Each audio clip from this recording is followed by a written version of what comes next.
un atentado, como bien decís, atroz, que rememora por la forma también lo que fue el accionar de los grupos de tarea de la dictadura. Y para nosotros, obviamente, algo que enmarca los tiempos negacionistas en los que nos estamos sumergidos, con un gobierno nacional que tiene en su vicepresidenta una representante de toda esa parte oscura que fue la dictadura, ¿no? Entonces, para nosotros, bueno, es importante que cada espacio que podamos replicar ese rotundo repudio, que ya está también avanzando muchísimo de distintos sectores. Obviamente los únicos que quedan afuera son los mismos de siempre, ¿no? Con respecto al comunicado que lanzaron, contanos bien de qué se trata también. Bueno, lo que se intentó hacer es poner en evidencia que ya las prácticas negacionistas que venían teniendo, ¿no? El cuestionamiento de las cifras, declaraciones con respecto a cuál era la política de derechos humanos que se venía teniendo en el gobierno anterior,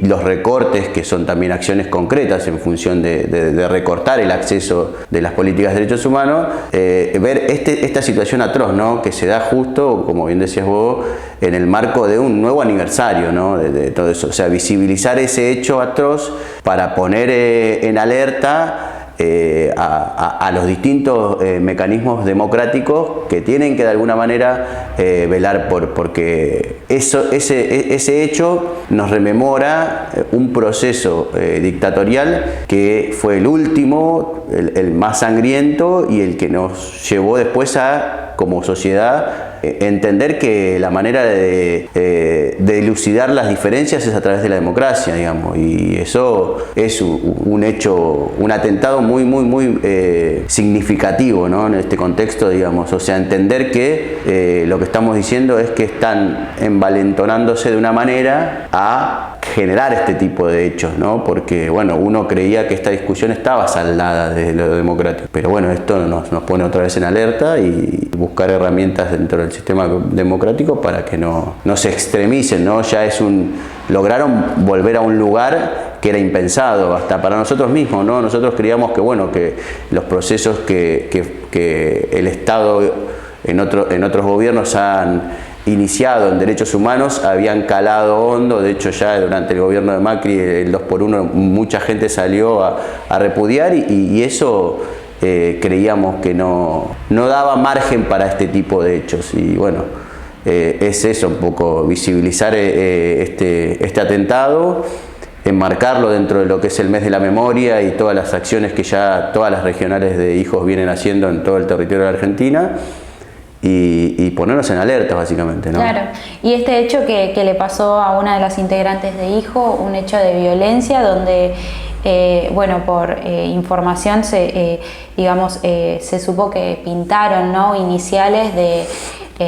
refiriéndose a Viva la Libertad Carajo, en donde también uno evalúa, no hubo un robo, sino que hubo un ataque de violencia donde se la amenazó. Esto también, por lo que decís, se toma como un primer aviso, ¿no?, de todo lo que sí, tal cual, y eso lo enmarca, ¿no?, en un gobierno negacionista que tiene una vicepresidenta que es parte de todo el aparato, si se quiere, civil, que nosotros como organismo, junto con madres, abuelas, familiares, se viene trabajando desde los juicios de lesa humanidad para que esas cosas queden aclaradas de lo que fue el efecto del terrorismo de Estado. Y ellos hoy, teniendo este aval de la voluntad popular dentro del sistema democrático, intentan amedrentar de esa manera que, te reitero, ¿no?, la forma en que lo hicieron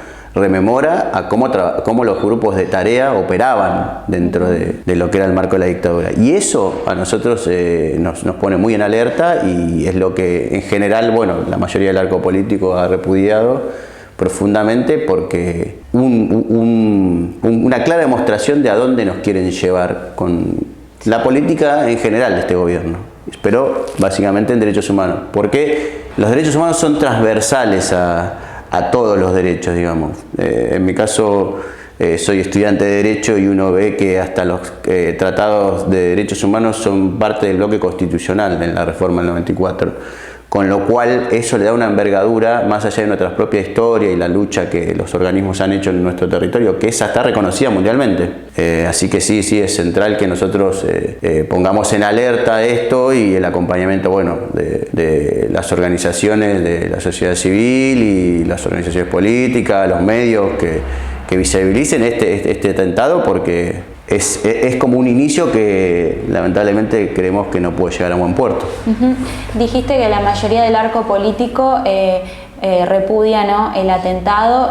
Han tenido también mensajes por parte de otros partidos políticos que se han expresado con respecto a esta situación. Y entendemos que el oficialismo, el vocero, lo único que dijo es que actúe la justicia de una forma por ahí despectiva, ¿no?, que en general es lo que normalmente tiene que hacer en cualquier hecho delictivo, la justicia, actuar de oficio, digamos. Esto es un atentado con un tinte político que rememora una época muy oscura de nuestra historia, entonces deberían tener un énfasis diferente respecto de eso desde el oficialismo. Y si a eso le sumamos lo que decía vos, lo que se encontró en el lugar del hecho, rememorando una frase que el presidente tiene como latiguillo de su discurso, me parece que sienta a las claras que hay toda una parte del arco político que ya se ha manifestado en contra de los derechos humanos, ¿no? Básicamente, digamos, en su momento se lo trató de ser un curro y de que las políticas de derechos humanos no tenían una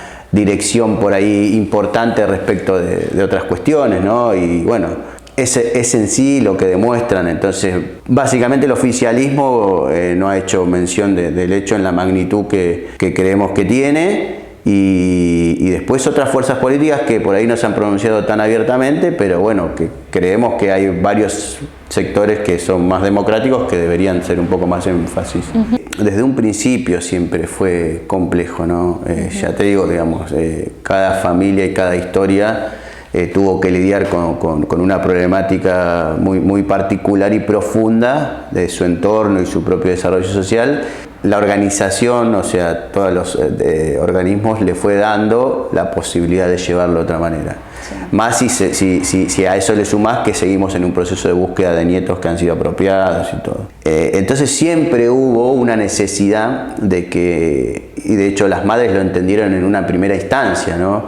Hay un poema que el hijo de Tati le escribe, que es muy emblemático, donde él lo que le va diciendo es que si la muerte lo sorprende, en todo ese trajín militante que él tenía, él quería tener un espacio para decirle que la quería, como mensaje de que el después tiene que seguir siendo una reivindicación de todo eso que por lo que peleaban los compañeros desaparecidos. En ese sentido siempre hubo una, si se quiere, resistencia al debate profundo de ese proceso histórico que fueron los 70. Para con los organismos y para con la sociedad, de cara a la sociedad. Pero bueno, nosotros lo que seguimos es el ejemplo de madres y abuelas que empezaron a transitar todo eso. Lo hicieron a nivel nacional, internacional, y en lo nacional y en lo territorial, que se dio mucho, es el trabajo de ir a los colegios, digamos. Hoy se avanzó un montón en ese aspecto, ¿no? Hay mucha currícula de lo que es marzo, de lo que significa el feriado, el 24 y todo, que generaron otras cuestiones o otro avance.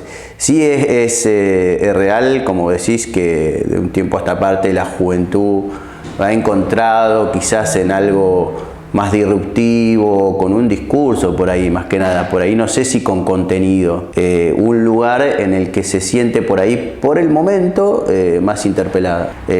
Para nosotros eso siempre ha sido una tarea, y porque hay un claro ejemplo sobre lo que fue los compañeros y su compromiso, que tenía que ver con su juventud y con su vivir el proceso de juventud en un ambiente de compromiso solidario, social, y entonces siempre se vio ligado a la juventud, los derechos humanos desde esta experiencia. Sí, es real que, bueno, hoy teniendo un oficialismo nacional que tiene a disposición, y anteriormente una parte de los medios con los que siempre hemos tenido diferencias, digamos. No es de ahora, digamos, siempre hemos tenido con los medios que hasta apoyado de forma grosera el proceso y se han beneficiado, digamos, el Grupo Clarín con Papel Prensa, que es algo emblemático, hasta distintos medios que han hecho su forma de comercializar la noticia con el proceso, algo que es casi asqueroso. A ese punto, digamos, ¿no? Tal cual, es eso, ¿no? Es algo que tiene todo un desarrollo empírico, digamos, no es que es un número al azar, digamos, o sea, Sí. esto tuvo la CONADET, hubo un montón de trabajo territorial para verificar que esa cifra no fuera algo que se le ocurriera a alguien, digamos, ¿no?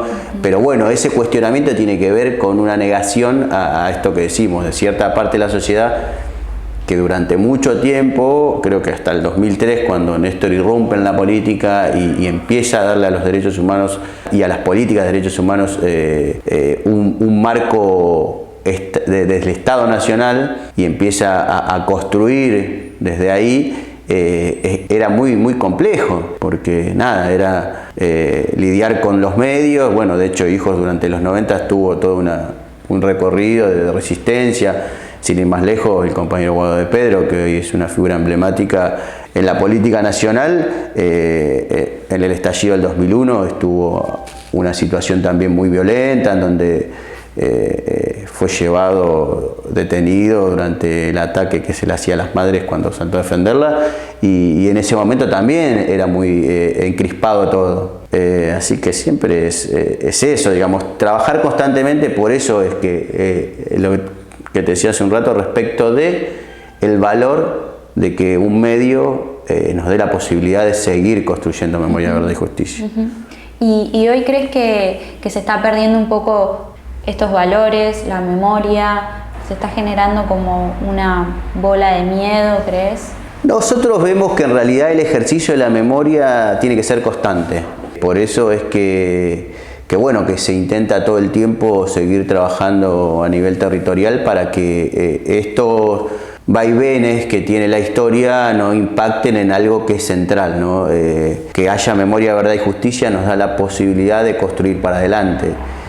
Costó un montón lograr que se avance en ese sentido, y ha habido, te reitero, ¿no?, un proceso político con Néstor y Cristina que dio la posibilidad de que eso también se llevara a cabo. Sin ir más lejos, el genocida Videla lo dijo, el peor momento fue con Néstor y Cristina, ¿no? Porque se lograron desde el Estado espacios, y la recuperación, bueno, se cumple un nuevo aniversario de la recuperación de la ESMA, digamos, eso es muy emblemático para el debate a nivel social. Yo creo que esos intentos siempre fueron de algunos sectores que estaban ligados a la dictadura, llevado a cabo, surtían menos efecto. Creo que hoy, con un Ejecutivo Nacional parado donde está ideológicamente, tiene un impacto diferente, y hay un intento. Pero bueno, creemos básicamente por la experiencia y la historia propia que el pueblo argentino en eso me parece que no se va a dejar engañar tan fácilmente respecto de lo que es su propia historia y de lo que ha construido como dentro del movimiento de derechos humanos tan fuerte que tiene para sí mismo. Los actos que tienen programados, ¿no?, las actividades que tienen programadas para la fecha.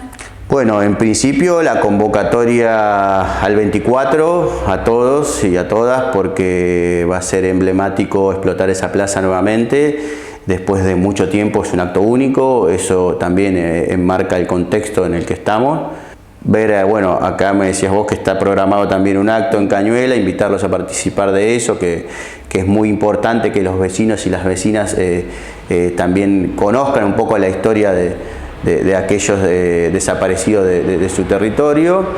Nosotros con nuestra organización estamos promoviendo una charla para el 27 de marzo, donde va a venir Mabel Cariaga, que es referente de familiares de los 12 de la Santa Cruz, va a venir Tati Almeida y una compañera de Hijos Regional La Matanza, Delfina Patiño, que es abogada de lesa humanidad, para tratar de hacer una charla en donde podamos poner en debate todos estos temas de cara a la sociedad y seguir construyendo memoria, verdad y justicia. Bien, nos gustaría también que nos cuentes tu historia también, ¿no?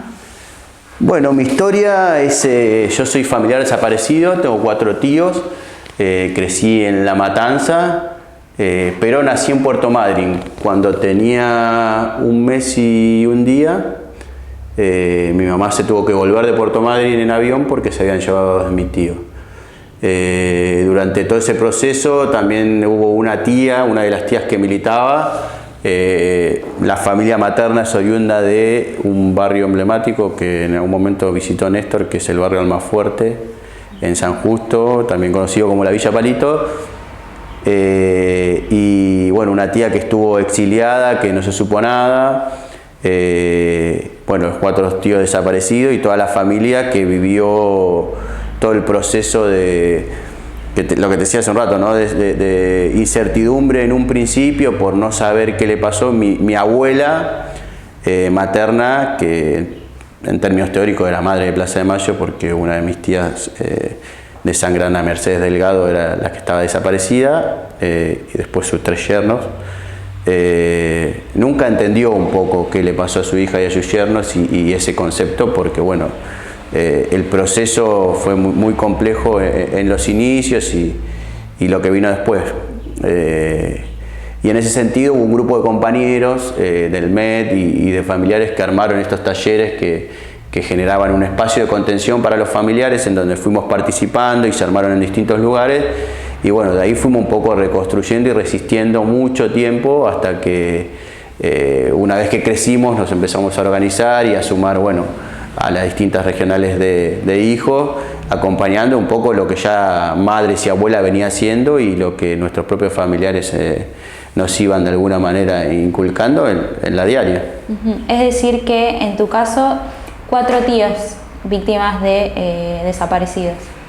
Son 4 tíos, claro. 4 tíos, sí. Sí. En mi familia se cuentan 7 hijos, digamos, porque 7. Y bueno, tuvimos ahí lo que te digo, una historia muy compleja en un inicio, porque bueno, también en el medio hubo todo lo que la sociedad en general sufrió, ¿no? Hiperinflaciones, crisis económica, con la particularidad de tener esta situación interna que siempre afloraba, ¿no? Que las crisis obviamente son un punto en el que todo aflora de alguna manera y uno tiene que ver cómo lo maneja. Claro.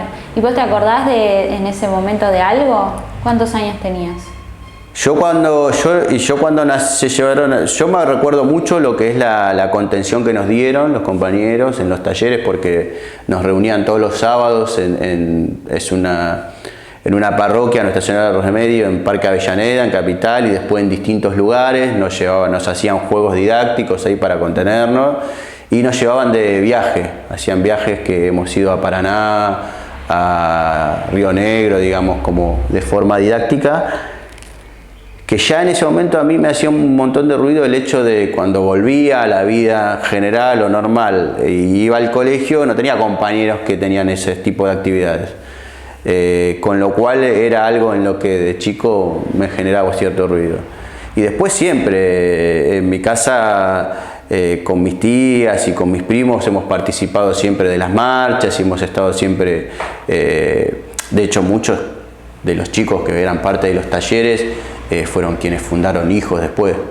O sea, había todo un correlato de militancia que se iba dando y que muchas de las compañeros que eran en ese momento nosotros los veíamos como profesores o como una especie de coordinadores, eran compañeros que venían de la militancia de los 70 y que nos daban también una especie de trasvasamiento generacional que hoy los cruzamos y la verdad que vemos todo ese proceso y nos enorgullece ser parte de esa historia. Es un estilo de vida, ¿no? Y una vez un compañero de familiares, Hugo Argente, me dijo: nosotros estamos traspasados por este tema, tenemos la obligación de seguir construyendo esto.